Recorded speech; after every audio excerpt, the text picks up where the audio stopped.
اللهم صل وسلم وزد وعلم وتفضل وبارك بجلالك وكمالك على زين عبادك واشرف رفاتك أسعد العرب والعجم وإمام طيبة والهرم وترجمان بلسان القدم ومنبع العلم والحلم والحكمة والحكم أبي القاسم سيدنا وحبيبنا وشفيعنا ومولانا محمد صلى الله عليه وسلم جده الشرف يا رب جده الشرف يا رب جده الشرف يا رب بك وكرامك ودارك ومحبة ورفة وبيرا وسلم رضي الله تبارك وتعالى نحو الفخر العلي المقدر الجليل ساداتنا وأئمتنا وموالنا أبي بكر وعمر وعثمان وعلي الحسن ثم الحسين وبقية الصحابة المقربة رسول الله صلى الله عليه وعليهم أجمعين والحمد لله رب العالمين.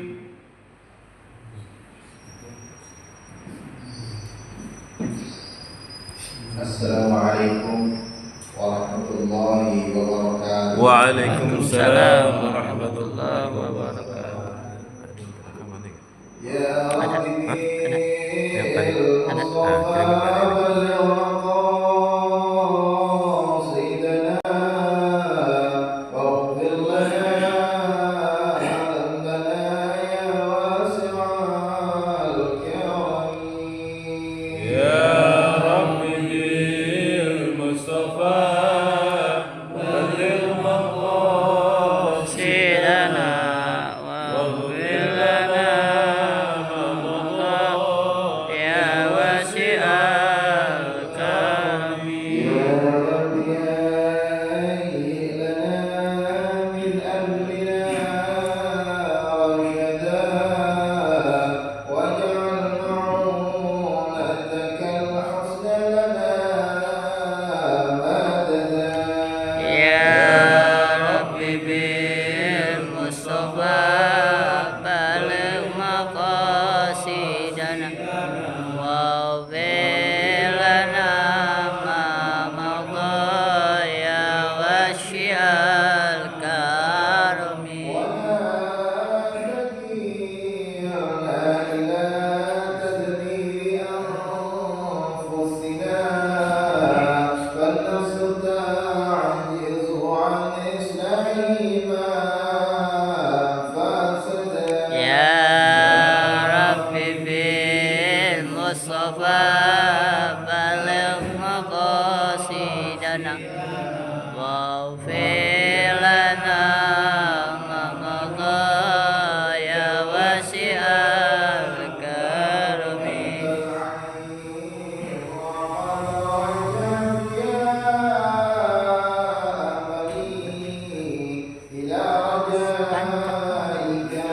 وزلزلنا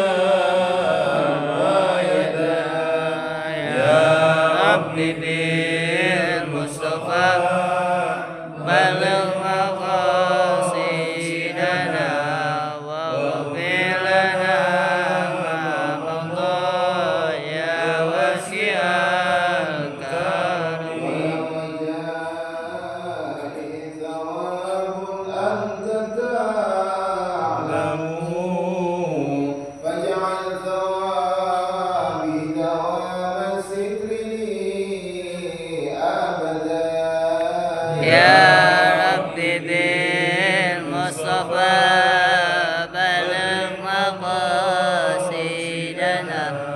واغفر لنا ما مضى يا واسع الكرم مولاي صل وسلم دائما أبدا على حبيبك خير الخلق كلهم يا رب بالمصطفى بلغ مقاصدنا واغفر لنا ما مضى يا واسع الكرم اللهم صل وسلم وبارك عليه وعلى آله.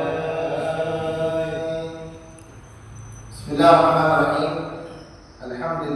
Alhamdulillah ala ni'amihi tatimmu shalihat wa ihtisabi aqwali sa'adat. Asyhadu an la ilaha illallah al-muttasif bi jami'il kamalat. Asyhadu anna sayyidana wa nabiyyana Muhammadan 'abduhu wa rasuluhu sayyidul makhluqat sallallahu alaihi wasallam wa ala alihi wa sahbihi ajma'in salatan wa salaman daimain ma damatil ardi was samawati wal ardh. Alhamdulillah, dengan puji syukur kita panjatkan kehadirat Allah Subhanahu wa taala seiring segala limpahan nikmat yang Allah telah berikan kepada kita sehingga pada kesempatan yang berbahagia ini Amin. malam hari ini kita bisa memberikan kewajiban kita kepada Allah melaksanakan salat maghrib bersama kita ini mudah-mudahan segala amal dan ibadah kita baik yang fardu maupun yang sunnah dan biasa diterima oleh Allah Subhanahu. Amin. Bahwa dari salam selalu tercurah kepada Nabi Muhammad sallallahu alaihi wasallam. Allahumma shalli wa sallim alaihi. Kemarin selalu istiqamah menjadi Rasulullah sallallahu alaihi wasallam. Hadirin rahimahullah, seperti biasa sebelum kita mulai ta'lim, mari kita bacakan suratul Fatihah terlebih dahulu. Kita bermunajat kepada Allah, mudah-mudahan Allah senantiasa memberikan keberkahan dalam kehidupan Amin. kita, Amin. memberikan keberkahan dalam umur kita, keberkahan dalam rezeki kita, dan Allah jadikan keturunan kita keturunan yang saleh dan saleh. Amin. Senantiasa bertakwa kepada Allah Subhanahu wa taala. Amin. Mudah-mudahan Allah memberikan ilmu yang bermanfaat. Amin. Allah memberikan ibadah kita kepada Allah Subhanahu wa taala. Amin. Kita doa orang terdekat kita dan Amin. kita. Amin. Kita yang mendapatkan hidayah dari Allah. Amin. Allah memberikan hidayah kepada mereka semua. Amin. Amin. Wa ala alihi salihah. Wa Amin. ala Nabi Muhammad sallallahu alaihi wasallam. Al-Fatihah. أعوذ بالله من الشيطان الرجيم. بسم الله الرحمن الرحيم. إياك نعبد وإياك نستعين اهدنا الصراط المستقيم صراط الذين أنعمت عليهم غير المغضوب عليهم ولا الضالين آمين. بسم الله الرحمن الرحيم. عن ابن عباس رضي الله عنهما قال أمر الناس أن يكون آخر عهدهم بالبيت إلا أنه خفف عن الحائض متفق عليه.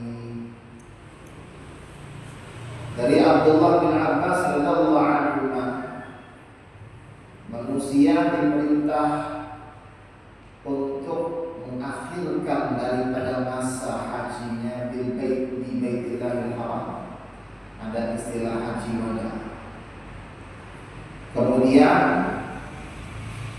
ada istilahnya tawaf, ya, tawaf wada. Ya, jadi itu tawaf wada adalah haji yang terakhir, apa namanya, tawaf yang terakhir itu harus, ya, wajib haji. Bila anda khufifa anil haid, bagaimana dengan orang yang haid? Tawaf kan tidak bisa. Maka jika memang ternyata tidak bisa juga, maka cukuplah dia. Orang yang haid masanya sudah berlalu, artinya tidak ada lagi masa untuk melaksanakan tawaf wada. Pertemuan yang lalu jelaskan bahwa ya, rentetan haji, entah itu rukun, wajib haji, itu itu ketika haid diperbolehkan, gitu ya. Wukuf di pada Arafah haid boleh, mabit di Musdalifah boleh, melempar jumrah boleh, tapi tawaf tidak diperbolehkan. Kenapa? Karena memang ya di dalam hukum fikih yang tidak diperbolehkan bagi orang yang haid adalah sholat dan tawaf. Kalau melebarnya lagi adalah pembacaan Quran.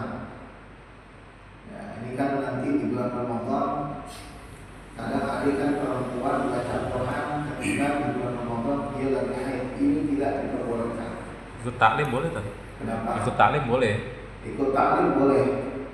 Ya, tapi di sini ya kalau ikut taklim itu berarti al-mukthu fil masjid. Kalau misalkan kita melihat pendapatnya Imam Syafi'i, al-mukthu itu berarti dia berdiri di masjid.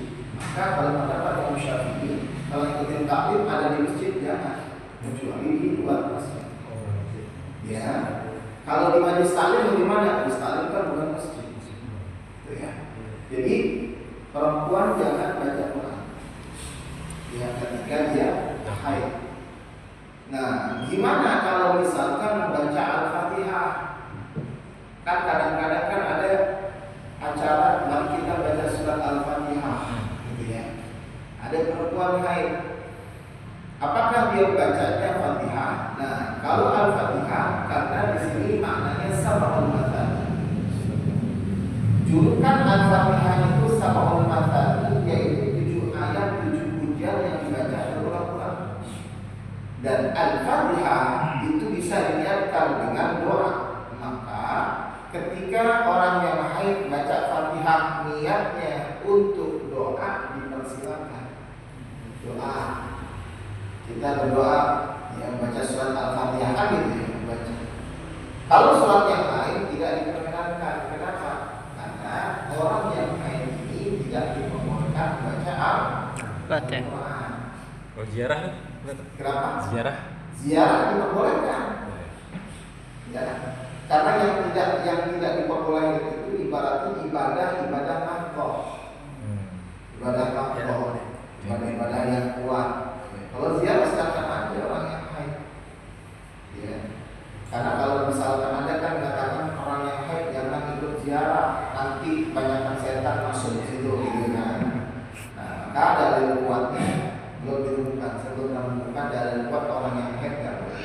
Nah, yang tidak diperbolehkan adalah ketika perempuan tersebut tidak kuat ketika dia harus ikut mengubur. Kalau ada saudaranya meninggal dunia atau suaminya, kemudian atau siapapun yang dekat dengannya, dia datang kemudian ikut kubur, dia sampai nangis-nangis nanti itu tidak diperkenankan. Ya, kalau nangisnya itu cuma biasa sedih atau kalau nangisnya itu meraung-raung maka tidak diperbolehkan. Jadi kalimat al-mayyitu yu'adzabu biman alaihi. Mayit itu akan diadab sebab rintihan, maniha alaihi itu rintihan. Bukan dibukai. Jadi kalimatnya itu buka ada kalimatnya maniha. Buka itu berarti nangis biasa. Ada juga maniha. Maniha itu adalah dia nangis sambil merintih. Ya. Kalau nangis biasa, perempuan boleh nggak ikut kubur? Boleh kan? Justru kalau seandainya perempuan suaminya meninggal, itu dia nggak nangis sama sekali, patut dicurigakan. Ya, jadi suaminya meninggal, dia diem, kalau santai, gitu. Ikhlas tak? Udah ikhlas. Ikhlas. Suami meninggal langsung, jadi kembali lagi berdoa. Tawaf nggak boleh orang haid. Ya. Kemudian wa bin Zubair radhiyallahu anhu qala Rasulullah sallallahu alaihi wasallam salatu fi masjidi hadza afdalu min alfi salatin fi ma siwahu illa al-masjid al-haram wa salatu fil masjidil haram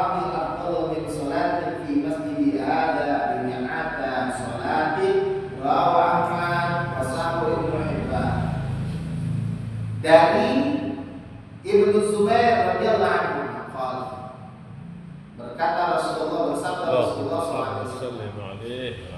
sholat di masjidku ini Kota kamu. lebih licin. afdal 1000 sholat ya fima siwa ya ketimbang selain di masjidku kecuali Masjidil Haram. Jadi sholat Kenapa di nggak ngomong? Masjid Nabawi ini lebih afdal alfi sholatin, Kenapa nggak ngomong? 1000 sholat. Iya. Bukan 1000 rakaat, 1000 sholat. Ada bedanya antara sholat dengan rakaat. Kalau rakaat berarti bagian daripada sholat. Kalau sholat di sholat. Nah, manis itu sholat sunnah. Jadi kalau seandainya kita sholat di Masjid Nabawi itu 1000 Sama kali gocap. lebih afdal daripada sholat di tempat yang lain. Untung 20. Iya sih. Makanya orang yang umrah, ya orang yang haji, kalau memang males, ada juga soalnya orang yang umrah, yang haji bawaannya males, Masjidil Haram males, Masjid Nabawi males, bawaannya males. Ya, karena jauh mungkin makanya jauh sampai kalau di sini aja deh. Nah itu berarti orang tersebut tidak bisa memanfaatkan momen. Laki aja kalau seandainya boleh, sholat di sana kan? Iya. Ya, jamaah Allah umroh semua misalkan. Amin. Amin. Amin. Amin ya Allah. Tapi kasihan nanti jamaah kemana? Jangan nanti nggak kena iya kan? Ya gantian ya. Kali aja nanti gara-gara duit 100.000 bisa jadi mungkin. Amin. Dan kemudian wassalatun fil Masjidil Haram, salat di Masjidil Haram lebih afdal daripada salat di masjidku. Hada bimi'ata salatin, 100 salat. Lebih afdal 100 salat daripada salat di Masjid Nabawi. Berarti di Masjidil Haram itu sekitar 100.000 ya, 100.000 kali sholat di tempat biasa lebih afdol. Afdol bukan sawah, karena kadang kita menerjemahkan sesuatu itu sepertinya sama. Contoh begini, misalkan Lailatul Qadri khairun min alfi syahr. Yang ada kadang-kadang dilihatnya itu adalah amaliyah di Lailatul Qadar, malam Al-Qadar itu seperti 1000 bulan. Ya, ibadah 1000 bulan. 1000 bulan berapa tahun? Sekitar 80 tahun lebih. Padahal di situ maknanya bukan sama, akan tetapi afdal, lebih utama daripada ya hari-hari yang lain. Lailatul Qadri khairun min alfi syahr. Ya, makanya Lailatul Qadar ini kalau bisa kita cari nanti di tanggal 21, 23, 25, 27, 29. Dicari benar-benar. Ya, kalau bisa nanti ya kalau mau apa namanya i'tikaf silakan i'tikaf.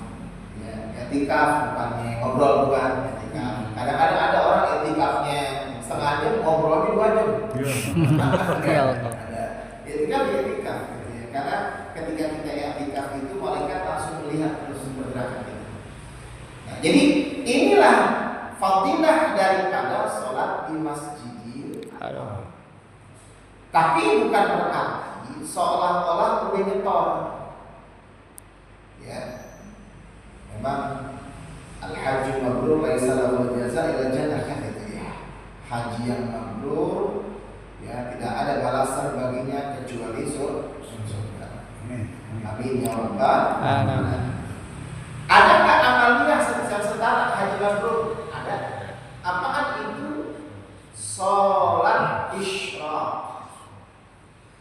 Kalau misalkan subuh, nah nanti ini kalau misalkan nanti ada kuliah subuh di sini, kuliah subuh itu kan biasanya sampai isyraq, ya, sampai isyraq. Jangan pulang dulu, tungguin bangsa 10 menit, 10 menit ya.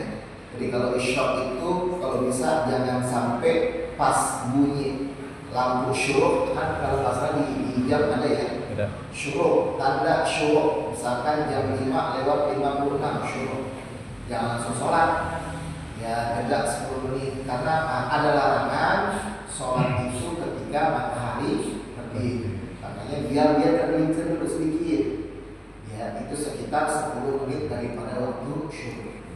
Nah, kalau seandainya musola kita ini ngadain ya yang namanya kuliah subuh, bisa dipakai. Atau misalkan nggak kuliah subuh, setiap Ramadan habis sholat subuh saya mau tadarus aja dah, mau pulang dulu, pulang juga tidur, gitu ya. Tadarus dulu, tadarus terus sampai isyraq. Nah, pas isyraq tunggu 10 menit, baru sholat pulang, itu lebih nikmat. Nah, yang seperti itu pahalanya bisa lebih pahala orang yang pergi haji dan pergi umrah. Ya, jadi kalau misalnya kita belum mampu secara finansial, ya itu. Ya, jangan sampai Rasulullah meninggalkan kayak begitu nggak dipakai, sayang. Ya, itu bisa dipakai kalau misalkan kita melakukan dunia. Ini mengenai sholat di Masjidil Haram. Kemudian babul fawati wal ihsar, bab tentang terlambat memakai kendaraan dan ihsar dan dikepung. Difawat, ya, ketinggalan kendaraan.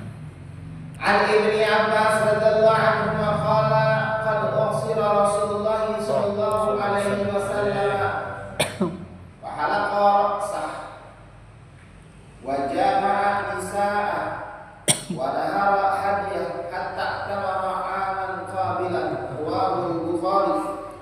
Kana dhalika fi umratil Hudaybiyah sanata 6 التي منعها مكة بإتمامها من عام الوفاة وعقد معهم صلح الحديبية خرج إلى مكة واعتمر من العام القادم. Dari Abdullah bin Abbas radhiyallahu anhu, qala, berkata Abdullah bin Abbas, Rasul dikepung. Ini kejadiannya ketika ya tahun ke-6 ya, fi umratil Hudaybiyah, ketika ada perjanjian Hudaybiyah yang mana ahli Mekah itu mencegah Nabi untuk melaksanakan umrah. Akhirnya apa? Halaqa, ya udah Nabi mengukur aja kepalanya, cukup. Bahkan Nabi ini jama'a nisa'ahu, ya, melakukan hubungan suami istri dengan istri beliau. Nahal hadiah, menyembelih hewan korban, hatta tamara'aman qabilan. Akhirnya Nabi melaksanakan umrah di tahun yang akan datang. Maknanya adalah jika memang satu kondisi kita tidak memungkinkan untuk pergi umrah lantaran, ini konotasinya dikepung, lantaran ada hal yang tidak memperbolehkan, maka nggak usah dipaksakan. Seperti itu. Jangan ibaratnya saya umrah di sono, walaupun diapa-apain juga, walaupun penyakit, yang penting saya di sono, meninggal di sono nggak apa-apa, itu nggak boleh. Ya. Jadi kalau memang dikepung, konotasinya dikepung. Contoh kemarin waktu COVID, umroh nggak boleh kan? Nggak boleh umroh. Jangan mikir masa ibadah nggak boleh, takut banget sama mati. Bukan begitu maksudnya. Nabi pun ketika dikepung oleh musuh, maka Nabi mengcancel umroh di tahun yang akan datang. Kita alhamdulillah gak ada musuh. Maka musuhnya apa? Kemarin dia ada COVID.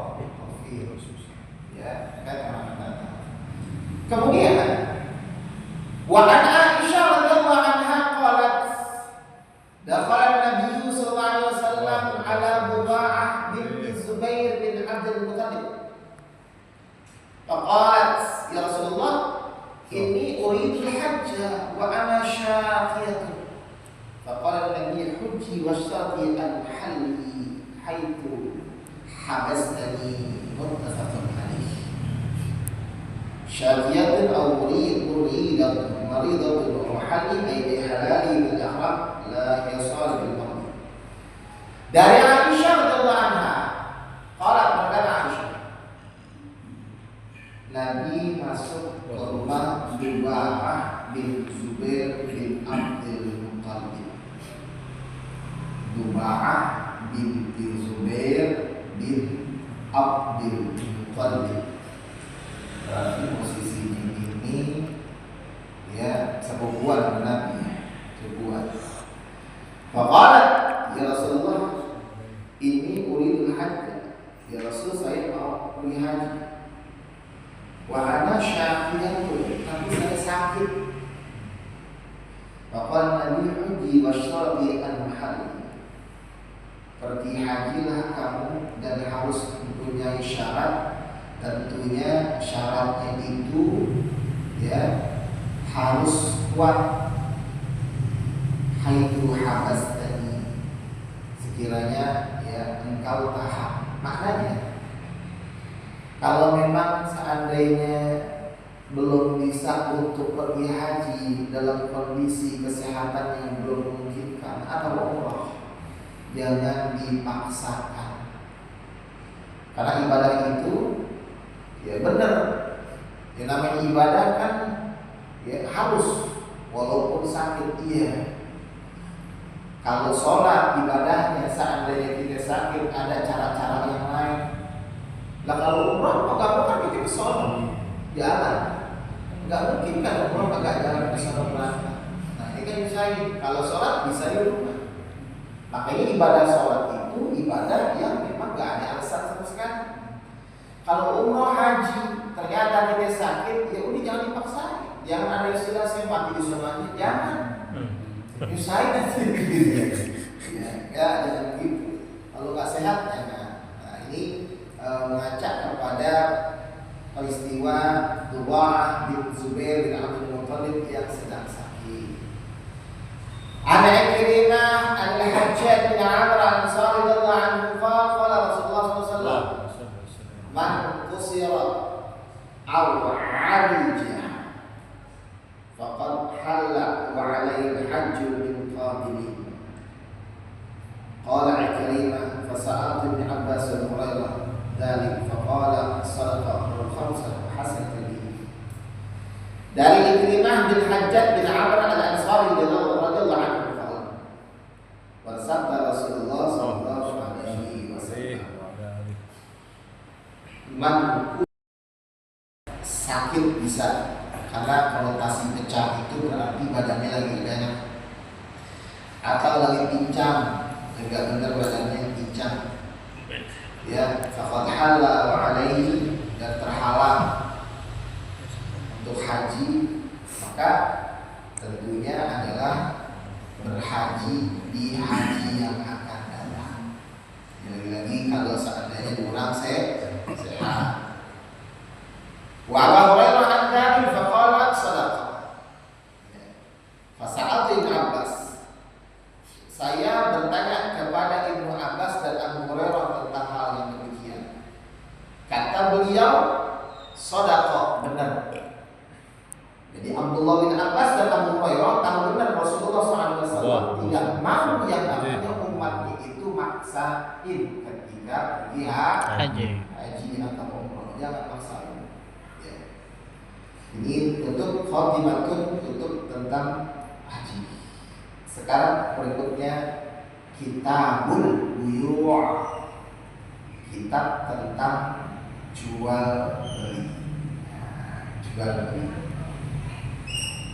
An-Rifa'ah bin Rafi' radhiyallahu anhu anna Nabiya sallallahu alaihi wasallam su'ila ayyul kasbi atyab qala amalur rajuli biyadihi wa kullu bai'in maqdurin rawahu al-Bazzar wa sahhu al-Hakim dari Rifa'ah bin Rafi' radhiyallahu anhu, sesungguhnya Nabi ditanyain, ayyul kasbi atyab, ya, ayyul kasbi atyab, apakah pekerjaan yang lebih bagus? Atyab, ya, tayyib atyab, asal katanya tayyib itu jadi atyab. Qala, kata Nabi, amal rajuli biyadihi, yaitu harta dari hasil keringatnya seseorang dengan tangannya sendiri, alias dia kagak minta, ya, makanya begini, mohon maaf, ada harta si A dan B. Si A ini dia punya harta dari kerja keras, yang B dapat harta dari warisan orang tua. Menurut Rasul, yang paling tayyib adalah yang dari dia keras keringatnya sendiri. Itu dia. Kenapa? Karena itu bisa mempertahankan biasanya. Ya, kalau seandainya warisan ini, ya alhamdulillah kalau seandainya dia bisa mempertahankan. Tapi ada juga yang tidak bisa mempertahankan. Jadi bersyukur kalau seandainya seseorang punya rumah, walaupun kecil, dari keras keringatnya sendiri, punya rumah warisan kecil, bisa direhab pakai duit sendiri, ibaratnya nggak dibantu orang lain, itu lebih afdol. Nah, kata Nabi gitu. Jadi amal rajuli biyadihi. Yang kedua, kullu bai'in mabrurin, setiap jual beli yang berbawa kebaikan.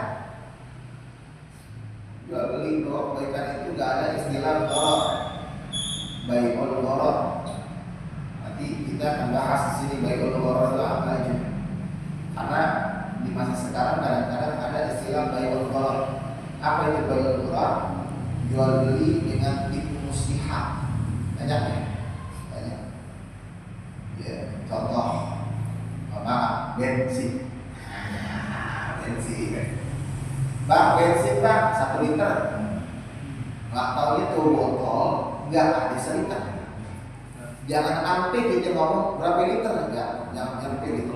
Ngomong berapa botol. Kalau kita ngomong berapa liter, atau orang tersebut bilang, bang, 1 liter, kita layani, sama juga kita bohong. Orang liter 1 liter, iya kan? Ada nggak yang ngomong gitu? Bang, 1 liter. Kalau perlu kita pertegas, jangan bilang 1 liter, 1 liter, sebotol. Iya bang, sebotol, selesai. Bang, 1 liter, kita tuang nggak ada 1 liter, maka termasuk bai'ul gharar. Nah, boleh begitu. Ya. Di bai'ul gharar. Ada lagi bai'ul gharar itu adalah ketika kita menjual barang dengan sifat-sifatnya ternyata nggak benar. Ya, nggak benar. Apaan? Ada tuh pokoknya tuh barang berupa apaan? Handphone misalnya, cakep segala macam. Sifatnya tidak bagus, nggak sesuai, maka itu termasuk bai'ul gharar. Bagaimana cara mensahkannya? Namanya ada yang namanya istilah khiyar. Khiyar itu adalah memilih mau lanjut tapi kagak. Kalau kagak lanjut, yang jual jangan merasa ya ternyata dibohongin, enggak. Kan ada orang begitu, jual handphone, yang beli lihat baru pada jadi deh, yang jual kesel, capek-capek kesel negara gitu kan. Nah, makanya kalau seandainya jual beli, kita bilang sifatnya begini.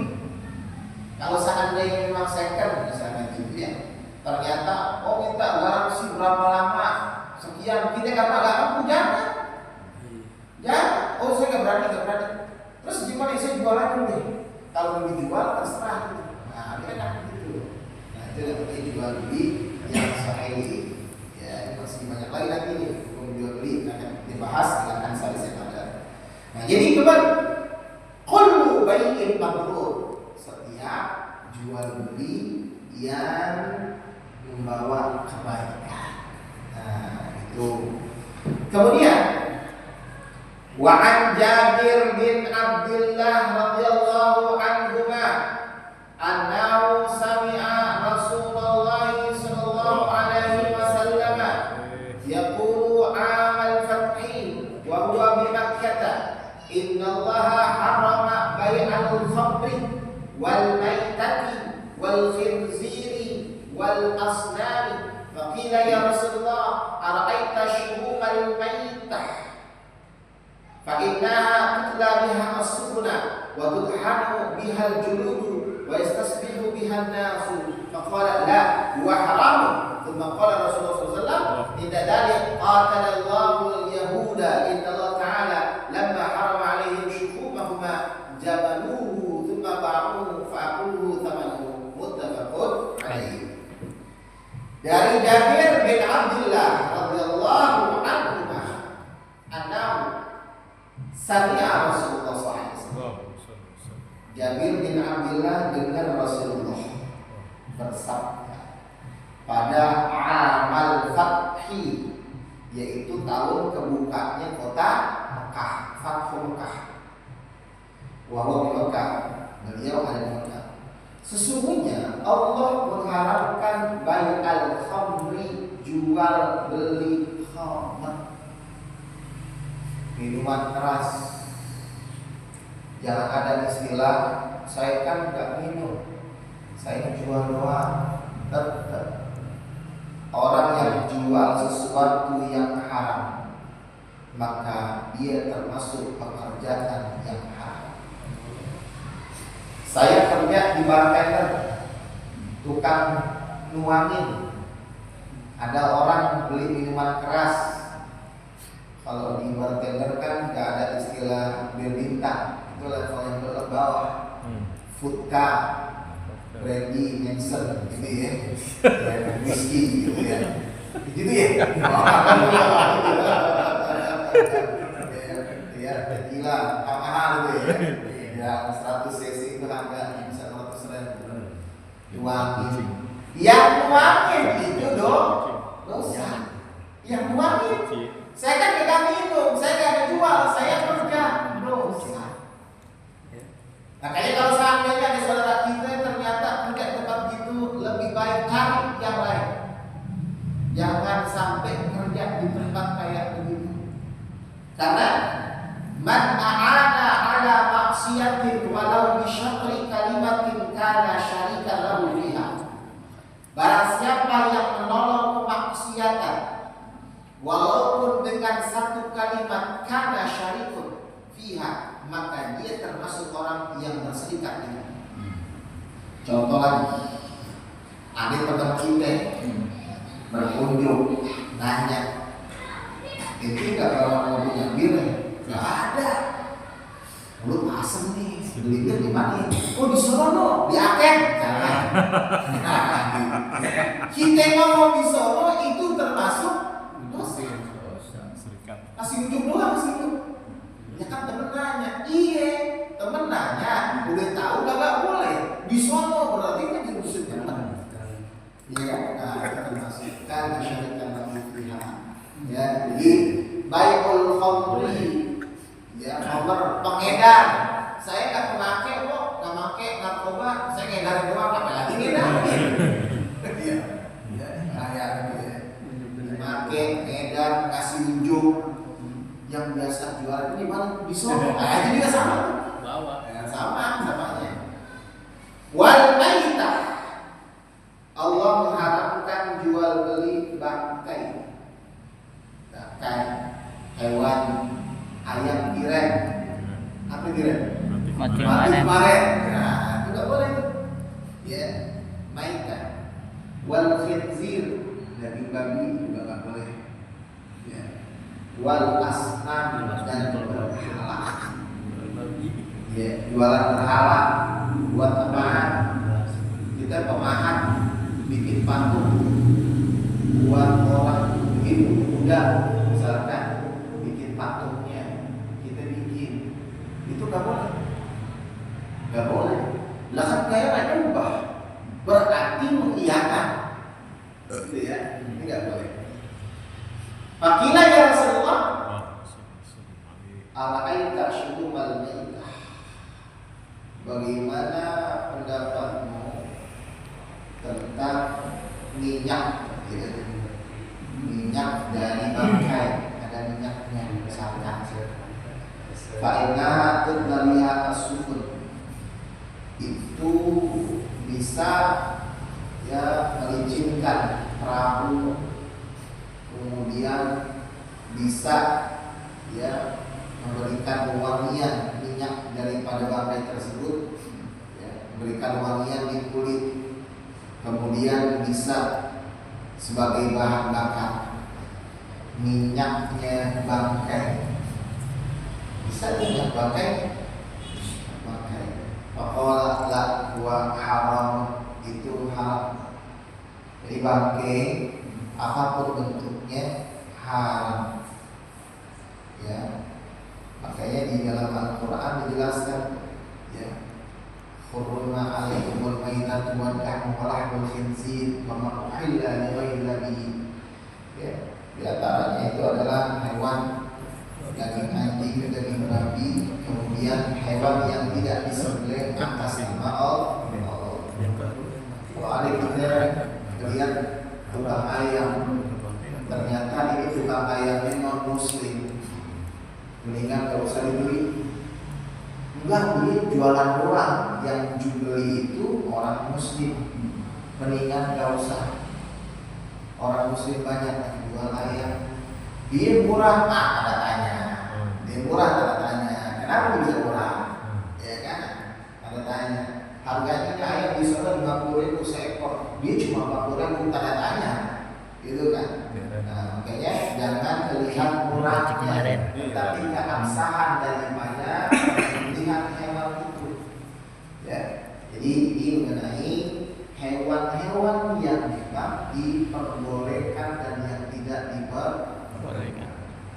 Apalagi hewan yang diperbolehkan, ya, ikan pakai boleh. Gimana dengan yang namanya kepiting? Kepiting, kepiting itu halal atau haram? Kalau di kampung saya enggak. Hah?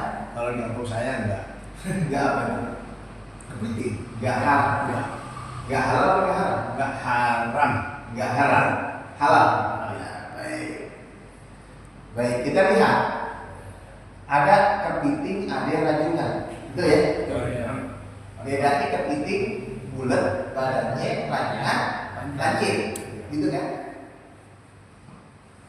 Kalau kita melihat makalah-makalah ulama-ulama terdahulu, ya, jadi ulama-ulama salaf, ulama terdahulu meninjau kepiting itu ada yang mengatakan haram.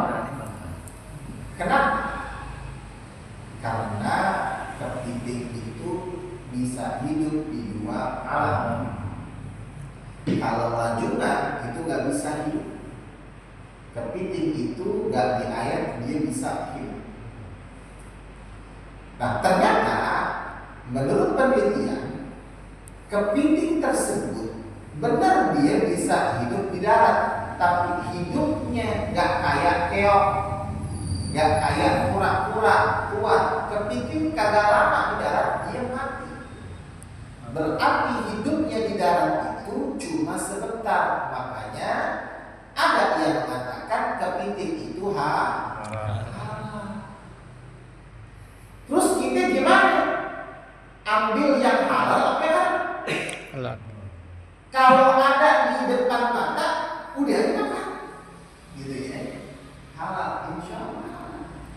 Kecuali nggak ada di depan mata, gue kagak punya, udah jangan pakai kepiting. Mahal, udah mahal. Jadi kalau seandainya memang ada kepiting, silakan saja. Nah, ya. Itu termasuk yang halal. Walaupun memang pendapat ulama-ulama dulu ada mengatakan haram. Tapi ada juga yang tidak mau juga ada. Hormatin yang tidak mau. Kalau kepiting itu di pantai, Iya. di pantai laut. Pantai laut. Kalau rajungan di tengah laut. Laut beda gitu. Jadi nggak langsung mati. Jadi ini mengenai hal-hal yang diharamkan. Kemudian ya berikutnya terakhir. Ini Mas'ud radhiyallahu ta'ala anhu qala sami'tu Rasulullah sallallahu alaihi wasallam yaqul idza ikhtalafa al-mutabayi'ani wa laysa bainahuma bainatun fal qawlu ma yaqulu rabbu sil'ah aw yatarakani wal khamsa wa sab'a al-hakim. Ya. Dari Abdullah bin Mas'ud radhiyallahu anhu. Sami'tu Rasulullah. Saya mendengar Rasulullah sallallahu alaihi wasallam. Apabila orang yang jual beli berselisih, laisa bainahuma bayyinatun, nggak ada saksinya. Jual beli itu sebenarnya ada saksinya. Kalau kita ikutin jual beli sama Rasulullah, itu ada akad jual beli. Saya jual barang ini, saya terima, ada saksi. Lah kalau kita jual beli kayak begitu, bingung saksi siapa? Gitu ya. Beli di Shopee, saksi siapa? Maka ada saksinya paling ya data-datanya saja. Nah, kalau nggak ada saksi gimana? Kalau kau rumah yang punya muslim, maka pendapat yang dimenangkan adalah yang punya barang gantian. Ya, atau memang nggak usah sama sekali jual beli. Jadi berselisih, yang dimenangkan itu yang punya barang dagangan. Ya. Gak mau juga yang beli, gak mau tahu masa begini orang dagang mendingan kagak udah nggak ada jual beli. Jadi kalau misalkan kita jual barang ternyata berselisih, lebih baik ya udah nggak usah deh, selesai. Ya, kecuali yang mau beli bilang, lu saya bayar nih, kamu bayar silakan, kalau enggak ya udah selesai, nggak usah. Nah, itu paling bagus ya jual belinya. Insyaallah kita akan lanjutkan pertemuan yang akan datang. Mungkin ini terakhir jadi ya. Terakhir kita akan tawakufan bareng Ustaz Anas di malam Rabu ya. Malam Rabu ya Al-Fakir mengucapkan mohon maaf yang sebesar-besarnya jika memang ya ada pelajaran-pelajaran yang menyinggung atau pelajaran-pelajaran yang kurang pas, mohon dibukakan pintu maaf yang sebesar-besarnya. Insyaallah kita akan bertemu setelah bulan Ramadan, yaitu di bulan Syawal. Pertemuannya tentang bab jual beli yang berikutnya. Mudah-mudahan kita semua dalam keadaan sehat. Amin.